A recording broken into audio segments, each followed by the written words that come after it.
Halo, selamat datang di channel Bali Belajar. Silakan like and subscribe. Pada video kali ini, saya akan menampilkan panduan pemuktahiran data pokok pendidik atau Dapodik untuk calon peserta pendidikan profesi guru PPG dalam jabatan tahun 2022 resmi dari Kemendikbud. Jadi panduan pemuktahiran data calon PPG dalam jabatan tahun 2022 ini itu resmi saya dapatkan dari ini portalnya, yaitu simpandata.kemdikbud.go.id. Ya, batas pemuktahiran data ini adalah 30 Januari 2022 pukul 12 malam ya, WIB. Nah, sesuai dengan surat edaran nomor 0063-BT-GT-03-03-15 tahun 2022 perihal pemuktahiran data calon peserta PPG dalam jabatan tahun 2022, Satuan Pendidikan diharapkan melaksanakan pemuktahiran data calon peserta PPG dalam jabatan tahun 2022 antara lain yang pertama, nomor induk kependudukan atau NIK dan tanggal lahir melalui laman Perpal PTK. Oke, ini laman PTK-nya. Oke, nah untuk nomor induk kependudukan, NIK dan tanggal lahir itu kita update melalui ini, perpalptk.data.kemdikbud.go.id. Namun yang hanya bisa melaksanakan update atau perubahan nomor induk kependudukan dan tanggal lahir adalah ini. Perubahan NIK dan tanggal lahir itu hanya bisa dilaksanakan oleh operator sekolah masing-masing menggunakan akun SSO SDM Data Kemdikbud. Jadi kita sendiri tidak bisa. Nanti operator sekolah itu akan masuk ke sini. Nanti mereka, operator sekolah, itu akan masuk menggunakan username dan password dari sdm.kemdikbud.go.id. Ya, seperti ini, dimasuk di sini. Namun kita sendiri tidak bisa ya, karena ini ranahnya operator sekolah menggunakan akun SSO SDM Data Kemdikbud. Kemudian yang kedua, riwayat pendidikan formal, mulai dari jenjang pendidikan dasar hingga pendidikan terakhir yang diperbaharui melalui manajemen individu PTK itu sendiri. Berarti ini bisa kita sendiri. Oke, kita masuk dulu ke sini. Jadi, riwayat pendidikan formal dari jenjang dasar hingga pendidikan terakhir itu bisa kita perbarui melalui manajemen individu sendiri. Ya, ini alamatnya. Oke, kita masuk. Nah, kita masuk di sini. Oke. Nah, di poin 2 ini, penambahan riwayat pendidikan formal itu masing-masing guru pribadi dapat melaksanakan perubahan melalui akun PTK yang sudah diberikan oleh operator Dapodiknya. Oke, kita masuk di sini. Klik login menggunakan SSO, kemudian masukkan email, kemudian passwordnya, kemudian klik masuk. Jika lupa, minta ke operator sekolahnya. Cari sekolah induknya, oke, jika ibu bapak mengajar di 2 sekolah. Oke, setelah itu, tunggu sampai autentikasi berhasil, kemudian klik pendidikan. Nah, di bagian pendidikan, jika ada data riwayat pendidikan yang salah, contohnya saya riwayat sarjana yang salah, oke, saya klik aja ini. Oke.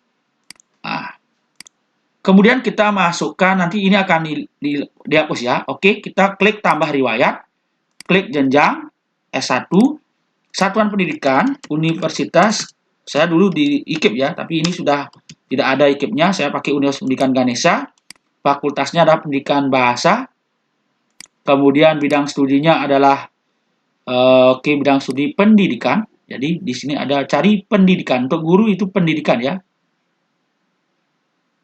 Oke, pendidikan. Nah, ini pendidikan saya, pendidikan bahasa Inggris ya. Di atas, kalau salah. Nah, ini pendidikan bahasa Inggris. Kemudian kependidikan ya, gelar di bawah. Ya, di gelarnya sarjana pendidikan. Oke, sarjana pendidikan. Kemudian tahun masuk, tahun lulus, NSN, masih kuliah tidak, oke. Nah, tolong diingat pakai yang namanya titik ya, titik seperti ini, 2 titik ya, bukan koma. Kalau ini koma itu akan ditolak. Oke, contohnya saya pakai ini. Kalau pakai ini pasti tolak. Nah, solusinya adalah pakai titik. Kemudian simpan. Oke, sukses, berhasil. Jadi begitu caranya, kita cek, oh langsung masuk dia. Oke, jadi nomor 2 sudah tahu caranya, yaitu riwayat pendidikan formal. Oke, selanjutnya adalah, ini sudah bisa kan mengeceknya melalui di sini. Ya, oke, saya keluar. Oke, nah, login. pilih masuk ke sini. Oke. Selanjutnya pilih sekolah induknya. Kalau ibu bapak mengajar 2 sekolah berbeda. Kemudian masuk ke sini. Bagian pendidikan. Oke. Kemudian klik ditambah riwayat. Oke. Jika sudah punya, dicek. Oke. Kemudian diedit. Oke. Boleh diedit. Diedit juga boleh. Seperti ini. Oke. Nah, ini sudah. Kemudian kita lanjut ke 3. Riwayat karir guru mulai dari pertama kali mengajar itu hanya boleh dilaksanakan oleh operator sekolah. Oke, kita cek. Jadi, riwayat karir guru mulai dari pertama kali mengajar melalui aplikasi Dapodik. Jadi, riwayat guru itu adalah ranah operator Dapodik yang memiliki. Jadi, operator sekolah masing-masing itu akan mengupdate riwayat karir guru kita itu melalui aplikasi Dapodik sekolah. Guru silakan cek kesesuaian data melalui aplikasi PTK Datadik di poin 2. Jadi di poin 2 riwayatnya kita kembali ke sini. Jadi kita cek riwayat gininya ya, riwayat karir gurunya. Oke. Nah, kita cek, kita masuk kembali. Oke, sekolah induk saya. Oke, setelah itu kita klik. Oke. Kita klik. Nah, kemudian kita riwayat ya, riwayat. Oke, nah sini. Oke, riwayatnya kita di sini. Ya, riwayat kerja. Oke, riwayat karir guru, riwayat kerja. Oke, di bagian riwayat ini. Oke, sudah paham? Nah, kemudian kita lanjut ke keempat, status kepegawaian dan jenis PTK melalui ini Datadik. Oke, Datadik. Jadi, khusus untuk status kepegawaian dan jenis PTK itu melalui manajemen Datadik ya, Datadik ini alamatnya, Datadik ini. Namun yang hanya bisa mengedit itu untuk poin 4, jenis kepegawaian dan status kepegawaian itu hanya bisa diperbaiki oleh operator Dapodik dinas, bukan operator sekolah.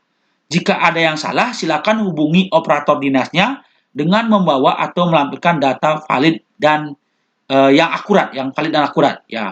File panduannya bisa diunduh di sini ya. Ini alamatnya, tinggal klik aja. Nah, ini. Namun ini yang bisa update itu hanya operator dinas ya. Kita tidak bisa.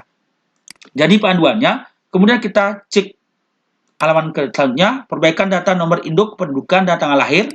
Oke, ini sudah ya. Nomor induk pendidikan dan tanggal lahir itu hanya bisa diperbaiki oleh operator sekolah. Jadi operator sekolah masuk ke sini ya, perpalptk.data.kemdikbud.co.id, klik perbaikan identitas ya. Nah, selanjutnya kemudian di nomor induk pendidikan dan tanggal lahir itu diperbaiki di sini. Cari data PTK yang diajukan perbaikan identitasnya, lalu klik perbaikan. Oke, selanjutnya nomor induk kependudukan NIK dan tanggal lahir. Oke, lengkapi formulir identitas, lalu klik tombol perbaikan data untuk menyelesaikan proses pengajuan. Cek pada submenu status perbaikan untuk melihat status pengajuan perbaikan identitas. Oke. Nah, untuk perbaikan data riwayat pendidikan formal itu kita sendiri yang bisa. Oke, masuk ke sini. Riwayat pendidikan formal masuk ke ptkdata.kemdikbud.co.id seperti saya contohkan tadi. Oke. Nah, kemudian kita masuk ke riwayat pendidikan. Oke. Isi formulir selengkap-lengkapnya. Kemudian untuk data riwayat karir guru itu yang bisa memperbaiki hanya operator dinas ya, operator dinas. Oke. Login menggunakan aplikasi Dapodik oleh operator sekolah, operator dinas ya. Ini operator dinas ranahnya ya. Kemudian pilih menu GTK, lalu pilih submenu guru, ubah nama guru, pilih nama guru, lalu klik tombol ubah. Oke. Nah, kemudian klik riwayat karir guru. Oke, riwayat karir guru seperti ini. Pada data rincian GTK, pilih tabulasi riwayat karir guru, lalu tambahkan data riwayat karir guru dari mulai pertama mengajar hingga saat ini, klik simpan dan lakukan sinkronisasi. Nah, perbaikan, oke. Oh, ini yang punya karir guru ini operator ya, operator sekolah ya, riwayat karir guru ya. Oke. Riwayat karir guru ya, benar operator sekolah. Oke. Riwayat karir guru masuk ke operator sekolah. Yang diperbaiki oleh dinas itu adalah ini, perbaikan data status kepegawaian dan jenis PTK. Oke, jadi hanya operator dinas yang bisa memperbaiki ini, yang nomor poin 4 ini. Ya, kalau poin 3 itu masih operator, poin 1 operator, poin 2 itu kita sendiri. Oke. Nah, kita kasih panduan ini untuk operator dinas ya. Oke, operator dinas. Pada menu dashboard, pilih tombol guru dan teknik, pilih kategori pencarian, isi kolom pencarian dengan kategori yang dimaksud, lalu klik cari guru. Kemudian status kepegawaian dan jenis PTK seperti ini dinas yang punya wewenang ya. Oke, terima kasih. Jadi itu adalah panduan bagaimana cara kita untuk mengupdate data data kita untuk mengikuti atau mendaftar data calon kita untuk mendaftar calon PPG dalam jabatan tahun 2022. Semoga bermanfaat. Ingat, batasnya tanggal 30 Januari 2022. Nomor 1 oleh operator sekolah, yaitu nomor NIK dan tanggal lahir adalah operator sekolah. Nomor 2 oleh kita sendiri. Oke, nomor 3 oleh operator sekolah. Yang keempat oleh dinas, operator dinas. Oke, semoga bermanfaat. Terima kasih banyak.